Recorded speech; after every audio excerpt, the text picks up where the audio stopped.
오늘 말씀은 마가복음 1장 14절에서 15절까지 말씀입니다. 요한이 잡힌 후 예수께서 갈릴리에 오셔서 하나님의 복음을 전파하여 이르시되 때가 찼고 하나님의 나라가 가까이 왔으니 회개하고 복음을 믿으라 하시더라. 요한이 잡힌 후 예수께서 갈릴리에 오셨다. 우리 앞에서 우리가 마가복음을 읽었듯이 예수님은 세례 요한을 찾아와 가지고 요단강에서 세례를 받으시고 그 다음에 광야 성령이 이끌리셔 광야로 들어가셔서 거기서 40주야를 줄이시면서 시험을 이기셨죠. 그 다음에 이제 이야기는 생략이 돼 있고 그때 얼마만큼 세례 요한과 함께 계셨는지 아니면 바로 갈릴리로 가셨는지 모르겠는데 예수님께서 그 이제 갈릴리로 가셨다. 세례 요한이 정치적인 핍박으로 감옥에 갇히게 되니까 그때 예수님께서 갈릴리로 돌아가셨는지 아니면 그 전에 이미 가셔서 소식을 들었는지 모르겠지만 그냥 느낌으로는 일상적으로 이제 세례 요한께서 감옥에 붙잡혀서 세례 요한 활동이 끝났구나 이거를 느끼시고 이제 예수님께서는 당신의 사역을 시작해야 되겠다 하시고 갈릴리로 가셔서 갈릴리에서부터 복음을 전파하기 시작하셨다. 이런 생각을 해봅니다. 그런데 오늘 말씀은 이르시되 때가 찼고 하나님의 나라가 가까이 왔으니 회개하고 복음을 믿으라. 이 말씀의 의미, 이 말씀의 의미를 일반적인 그런 성경적인 의미와 아울러 우리는 좀 더 깊은 영성적 의미를 찾아보고자 합니다. 우리가 때가 찼고 하나님의 나라가 가까이 왔으니 회개하고 복음을 믿으라. 그 영적 의미를 우리가 찾아서 그 말씀이 우리에게 살아있는 말씀이 되기를 바라면서 말씀을 보겠습니다. 때가 찼다. 그 성경적 의미를 말하자면 때가 되었다. 즉 예언자들의 예언이 이루어질 때가 되었다. 메시아가 오신다는 예언서의 말씀이 이루어질 때가 됐다. 메시아, 그리스도, 구세주 같은 말이죠. 그리스도께서 오실 때가 되어서 예수님이 이 세상에 나오셨다. 그런 의미로 우리가 이해를 하죠. 그러니까 하나님의 나라가 이루어질 때가 되었다. 그런 말씀도 물론 되죠. 메시아 그리스도께서 오셔서 하나님의 나라가 시작되었다는 그런 의미로 우리는 때가 찼다. 그 의미를 우리가 이해를 하고 있습니다. 그러니까 장차 하나님께서 메시아를 보내주신다. 메시아가 오실 것이다. 그 하나님의 약속의 말씀이 성경 곳곳에 찾아볼 수 있죠. 수십 군데 우리가 볼 수 있지만 대표적인 선지자로는 우리 메시아가 오신다는 그 선지자 그 말씀을 분명하게 전했던 분이 이사야, 예레미야, 미가, 호세야 여러 예언자들이 있는데 대표적인 분이 이사야라 하겠죠. 그래서 이 때가 찼다 이 말을 이렇게 성경적 일반적 의미로 예수님이 오실 때가 됐다 그런 뜻 그런 그 의미에 보다 더 깊은 영적 의미 달리 말해서 오늘 이 순간 나에게 주시는 하나님의 말씀으로써 내가 지금 메시아를 만날 때가 됐다. 내가 예수님이 오셨다. 예수님이 누구에게 오셨나? 2000년 전에 오셨다는 것은 2000년 전에 갈릴리에서 나타나셨다. 그거보다는 지금 이 순간 나에게 주님이 나타나셨다 하는 지금 나는 메시아를 만나게 되었습니다. 언제? 지금 여기서 내가 그리스도를 만나게 됐습니다. 그런 때가 정말 중요한 의미가 되겠죠. 그래서 오늘은 그런 영적 의미를 한번 찾아보고자 합니다. 그러니까 때가 찼다. 우선 예언자들 그 메시아 예언 이거의 성경적인 의미로 메시아 어떤 예언서에 예수님이 나타나실 것, 그리스도께서 오실 것 그것을 예언했던 그런 여러 성경 말씀이 있는데 대표적인 구절만 몇 군데 찾아보고 가겠습니다. 그 이사야 7장 14절에 보면 처녀가 잉태하여 아들을 낳을 것이며 그 이름을 임마누엘이라 하리라. 이런 말씀이 있었죠. 그래서 또 이사야 42장 1절에 보면 하나님께 붙드시고 기뻐하시는 종에게 하나님께서 하나님의 신을 주셔서 그가 공의를 베풀리라. 이렇게 나와 있습니다. 또 이사야 40장 9절에 보면 아름다운 소식을 시온에 전하는 자여 너는 높은 산에 오르라. 또 40장 5절에 모든 육체가 하나님의 영광을 함께 보리라. 그 하나님의 영광으로 오신 분이 또 그리스도다. 또 예레미야서 23장 5절을 보면 하나님께서 한 가지로 왕이 되게 하셔서 공평과 정의를 행하시리라. 이런 말씀이 또 주어져 있죠. 또 스가랴 9장 9절에 보면 시온과 예루살렘아 기뻐하고 즐거워하라. 왕이 와서 공의와 구원을 베풀며 겸손하여 나귀를 타리라. 이런 말씀이 적혀 있습니다. 이렇듯 성경의 곳곳에 예수 그리스도께서 우리 오신다. 그런데 그 때가 되어서 정말 예수님이 이 땅에 오셔서 그리스도로 오셨다. 이것을 때가 찼고 하나님 나라가 가까웠으니 그 의미로 이렇게 일반적으로 생각을 하는 거죠. 이런 일반적이고 표면적인 그 의미를 다시 간략하게 말씀드리면 예수님께서 갈릴리로 돌아오신 다음에 제자들에게 이제 복음을 전하셨다. 그거를 말하기 위해서 때가 찼고 하나님 나라가 가까이 왔다. 그러니 회개하고 복음을 믿어라. 이렇게 하신 것이라 우리는 간단하게 그렇게 이해하고 넘어가죠.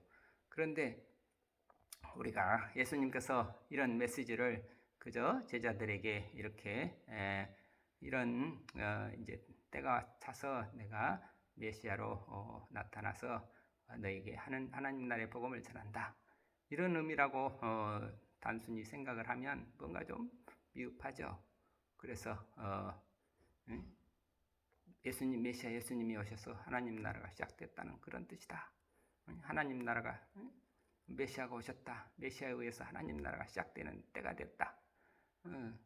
그렇다면 그 예수님은 제자들에게 좀 더 알아듣기 쉽게 나는 내가 하나님의 아들로서 이제 메시아로 하나님 나라를 시작하려고 하나님께서 나를 메시아로 보내주셨다. 그러니까 너희들은 회개하고 내 말을 믿고 나를 따르라. 뭐 이렇게 분명하게 제자들에게 하는 말씀으로 해주시면 좋겠는데 이 말씀을 보면 당신이 메시아라는 말씀을 하시는 것도 아니고 또 복음이 뭐라 이런 말씀을 구체적으로 설명하시는 것도 아니고 때가 찼고 하나님 나라가 가까웠으니 회개하고 복음을 믿어라. 때가 찼고 하나님 나라가 가까웠으니 이렇게 표현했다는 것이 좀 우리에게 뭔가 뚜렷하게 와 닿질 않죠. 그래서 그 뚜렷하게 와 닿지 않는다는 것은 그만큼 의미가 깊고 또 거기에 영적인 이 깊이와 그 의미와 높이가 한없이 크다는 것을 우리에게 암시한다고 할 수 있죠. 예수님께서 이런 말씀을 하실 때 그러니까 우리는 그 말씀의 의미와 함께 또 그 말씀을 예수님이 하신 그 예수님이 그런 말씀을 전하실 때에 그 예수님의 마음을 우리든 헤아려 보려고 그 마음 속으로 우리가 들어가 보려고 애를 쓸 필요가 있다고 봅니다. 왜 그런가 하면 또 이 성경 빌립보서 2장 5절에 이렇게 돼 있죠. 너희 안에 이 마음을 품으라 곧 그리스도 예수의 마음이니. 우리는 늘 예수님의 말씀을 통해서 예수님의 그 마음의 뜻, 그 마음 속에 들어가서 예수님께서 우리에게 전하고자 하는 그 마음과 그 뜻을 우리가 이렇게 얻을 수 있도록 그렇게 노력을 해야죠. 그런 기도를 우리는 묵상 기도라고 하는 거죠. 우리가 영성 훈련, 영적으로 어떻게 깊어지나 할 때 늘 그런 말씀을 되새기는 그런 묵상 기도가 중요합니다. 예수님과 가까워지는데 어떻게 가까워질 수 있을까? 예수님의 말씀을 마음에 품고 계속해서 그 말씀을 되새기면서 그 예수님의 그 심정에 다가가려는 그런 기도가 필요하겠죠. 그러니까 우리는 말씀의 의미를 잡고 그 뜻을 얻기까지 기도하고 또 기도하는 그런 묵상을 넘어서 어떤 관상이라고 하기까지 우리는 그런 깊은 기도가 필요하겠습니다. 또 요한복음에 보면 너희가 내 말에 가면 참 내 제자가 되고 진리를 알지니 진리가 너희를 자유케 하리라 이렇게 했죠. 그러니까 우리가 예수님의 말씀이 뭔가 분명치 않다 이렇게 느껴질 때면 그 말씀을 자꾸 되새기면서 생각하고 또 생각하고 그래서 그 말씀이 내 안에서 자꾸 풀어질 때까지 자꾸 되뇌이면 그러면 그렇게 사는 사람이 그렇게 하다 보면 참 제자가 된다. 제자가 되는 거 예수님의 뜻을 아는 정말 그 마음을 얻은 제자가 될 수 있는 거고 그 마음을 얻으면 그 예수님의 마음을 알게 되면 우리는 그 정말 진리를 알게 되는 단계가 되는 거고 진리를 알게 돼야 우리는 모든 죄악에서 모든 사슬에서 풀려나 자유롭게 되는 그런 새로운 생명으로 거듭나게 된다 하겠습니다. 그래서 우리 묵상 기도의 의미를 잠시 생각해 보았습니다. 그래서 영적 의미를 한번 더 깊이 생각을 해봅니다.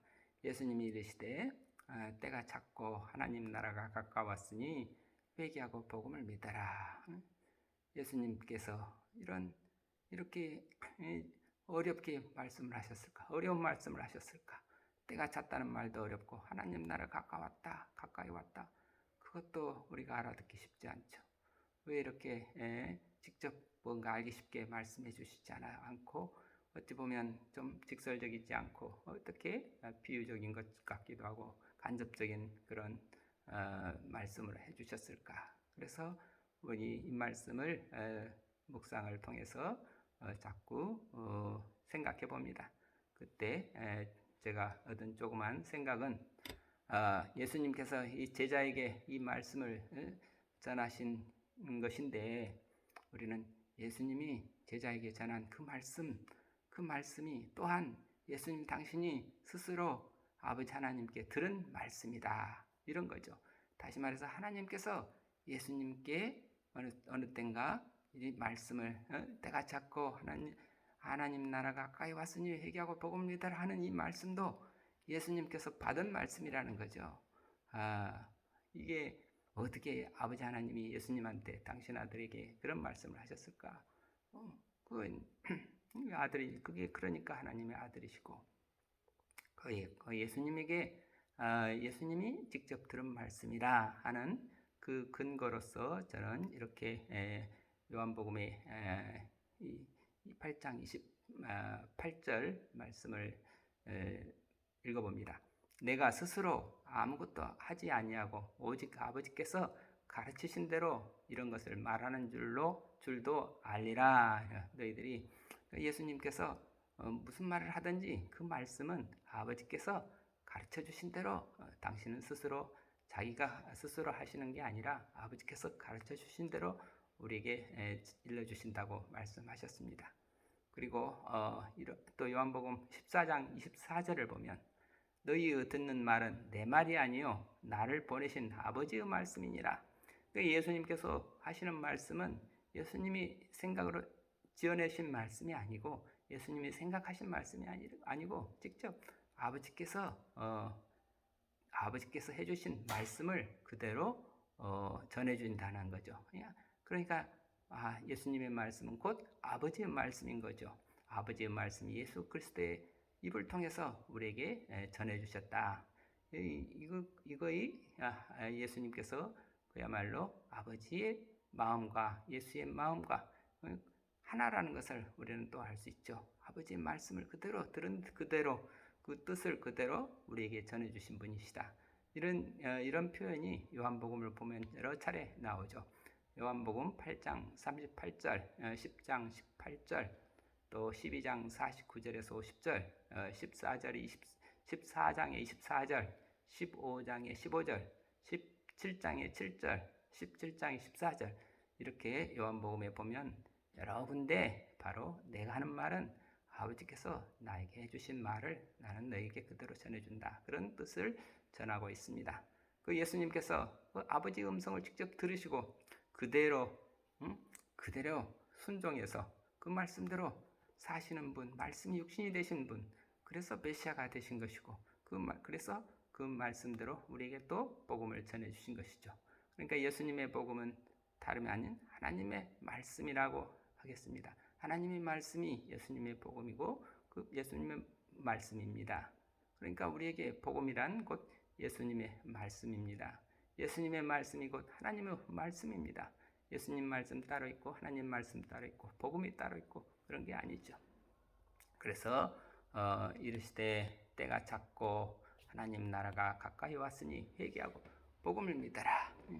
예수님의 말씀은 곧 아버지 하나님의 영원한 말씀이기에 예수님이 제자들에게 전하는 말씀, 제자들에게만 전했다 하는 그 말씀을 넘어서 예수님 당신 자신, 아버지께서 예수님 자신에게 하신 말씀, 자신을 포함해서 아버지께서 예수님도 아버지께서 해주신 말씀을 또 늘 되새기며 사시는 분이라고 여겨집니다. 그러니까 제자들에게 가르치는 것이 곧 자신을 가르치는 것이고 자신에게 하는 말이 곧 제자들에게 하는 말이고 그래서 그 아버지께서 우리 모두에게 전하는 말씀이 곧 하나님의 복음이라고 하겠습니다. 그래서 때가 찼고 하나님의 나라가 가까이 왔으니 회개하고 복음을 믿어라. 바로 이 말씀은 지금도 우리에게 들려주시는 하나님 아버지의 살아계신 말씀이라는 것입니다. 이 말씀을 맨 처음 하나님께 직접 들으신 분이 바로 예수님이시고 그래서 예수님이 바로 그리스도이심을 증거하는 그런 말씀이요. 예수님이 스스로 지금 때가 찼고 하나님 나라에 가까웠으니 얘기하고 복음을 믿어라. 이 말씀, 이 하나님의 말씀을 전하는 그 자체가 이미 예수님이 하나님의 아들이시요 그리스도임을 증거하는 그런 증거라는 것이죠. 그리고 또 그 말씀이 곧 또 아버지 말씀을 전하는 것이기 때문에 하나님 나라를 증거하는 복음의 시작이라고 하겠습니다. 그래서 때가 찼다. 그러면 이제 우리가 때가 찼다는 그 표현을 좀 더 생각해 보면 우리 흔히 모래시계를 올려놓고 모래시계를 딱 정해진 시간 동안에 무슨 일을 할 때 모래시계를 딱 돌려놓으면 시작해서 모래가 다 위에 있는 모래가 다 아래로 내려와서 차게 되면 시간이 끝나는 거죠. 때가 찼다. 그래서 때가 찼다는 의미가 시각적으로 볼 수 있는 게 모래시계라 하겠습니다. 때가 찼다 하는 말에는 그 시간이 정해진 시간이 다 끝났다는 그런 말씀이죠. 시간이 끝나면 심판의 시간이 됩니다. 그래서 심판의 때에 부활의 생명이냐 아니면 멸망의 심판이냐 하는 결판이 나는 그런 때죠. 이렇게 정해진 때를 카이로스라고 합니다. 시간을 잘라서 우리가 카이로스를 산다 할 때는 시간을 잘라서 정해놓고 기도를 하는 것, 그것이 우리가 카이로스를 사는 지혜입니다. 예수님도 40일 동안 금식 기도를 하셨습니다. 그 40일 기도 시간이 바로 카이로스의 시간입니다. 그런데 그 기도 때가 차서 하나님 나라가 가까웠으니 회개하고 복음을 믿어라 하는 아버지의 음성을 듣게 되었습니다. 아버지의 말씀이 복음입니다. 그 복음을 듣고 바로 그 복음을 전하기 시작하신 분이 예수 그리스도가 아니신가 이렇게 보는 것입니다. 우리 세상에 때는 시간이라고 하는 것은 일반적인 자연의 시간도 있고 하나님의 시간도 있죠. 자연의 시간은 하나님이 일정하게 돌아가도록 계속 제각제각 흘러가게 법으로 정해 두셨어요. 그런데 인생의 시간은 저절로 흘러가는 그런 시간만 있는 것이 아니죠. 인생의 시간은 인간이 하나님을 찾는 만큼 채워지는 그런 카이로스 시간도 있습니다. 그러니까 자연의 봄은 저절로 오지만 인생의 봄은 저절로 오는 것이 아닌 이유가 됩니다. 인생의 봄이 오려면 때를 정해놓고 하나님의 뜻을 찾아서 하나님을 향해서 우리가 기도를 해야 됩니다. 그래서 하나님의 말씀을 되새기면서 하나님께 자꾸 가까이 다가갈수록 그 때가 채워지는 것입니다. 그래서 어느 순간 하나님의 음성을 듣게 되는 때가 오게 될 것입니다. 즉 때가 찼고 하나님의 나라가 가까웠으니 회개하고 복음을 믿어라. 이런 하나님의 음성, 즉 회개하라 하는 말씀은 새로운 안목이 영안이 열려서 하나님 나라를 볼 수 있게 되고 아버지의 말씀을 보게 되고 믿게 되고 그 말씀으로 살게 되는 그런 천국 시민 새 사람이 되는 것이라 하겠습니다. 그러니까 하나님은 나라가 가까웠으니 봄이 되면 태양이 가까워지듯이 우리 인생도 철이 들면 하나님의 나라가 가까워지게 됩니다. 즉 아버지 하나님의 음성이 뚜렷해지게 됩니다. 아버지의 말씀이 자꾸 가까이 들리고 그래서 늘 말씀으로 새롭게 깨어나서 그 속에서 기쁨의 소식을 전할 수 있게 기쁨으로 살고 기쁨을 전하면서 살 수 있게 되는 새 사람이 될 것입니다. 때가 찼다. 하나님의 나라에 가까웠으니 회개하고 복음을 믿어라. 오늘도 이 말씀은 우리에게 주시는 하나님의 살아계신 음성입니다. 우리가 이 말씀을 한번 듣고 이해하고 잊어버릴 그런 말씀이 아니고 이 말씀은 영원히 살아있는 아버지의 말씀이요 진리의 말씀이요 주님의 음성인 줄 믿습니다. 이 음성이 우리 마음속에 살아 숨쉬면서 우리 모두에게 늘 기쁨의 근원이 되고 복의 근원이 되고 그래서 복음을 믿고 사는 천국 시민으로 거듭나는 모든 우리 모두가 되기를 간절히 바라고 기원합니다. 감사합니다. 아멘.